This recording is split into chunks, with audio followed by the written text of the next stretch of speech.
Seine grosse Armbrust hat er über seine rechte Schulter getragen. Schaut, wer da kommt. Der Tell aus Bürgle. Der kann gut Schiff steuern.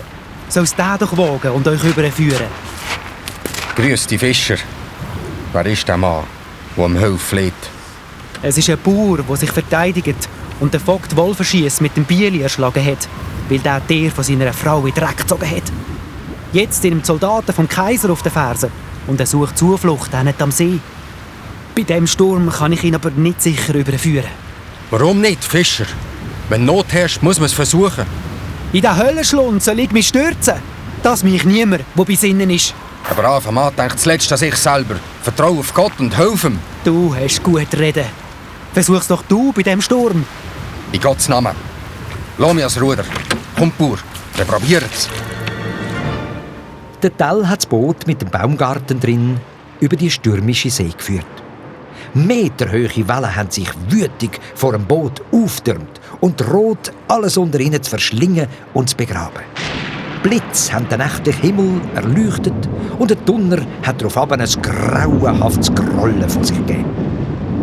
Anstrengend war es und schier unmöglich. Aber der Tell hat das Schiff mit starker Hand gesteuert und sicher über den See gebracht. Wo die Ritter vom Kaiser endlich am Ufer angekommen sind, haben das Boot nur noch im dunklen See verschwinden.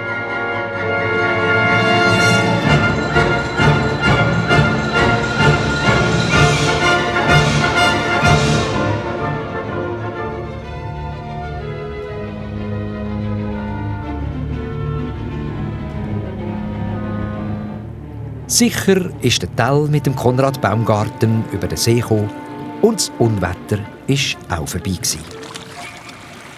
So haben wir es geschafft. Ich bringe dich jetzt zu meinem Freund, dem Werner Stauffacher. Er ist ein weiser und angesehener Bauer und hat immer eine Tür offen für Menschen in Not. Der Werner Stauffacher hat ein stattliches Haus gehabt. Nicht nur eins aus Holz, sondern ein grosses aus Stein. Er war in dieser Zeit einer der einzigen, der so ein Steinhaus hatte. Und das hat dem österreichischen Landvogt Gessler gar nicht gepasst. Bauern wohnen in Holzhäusern. Nur der Adel darf in grossen und schönen Steinhäusern wohnen, hat er gedacht.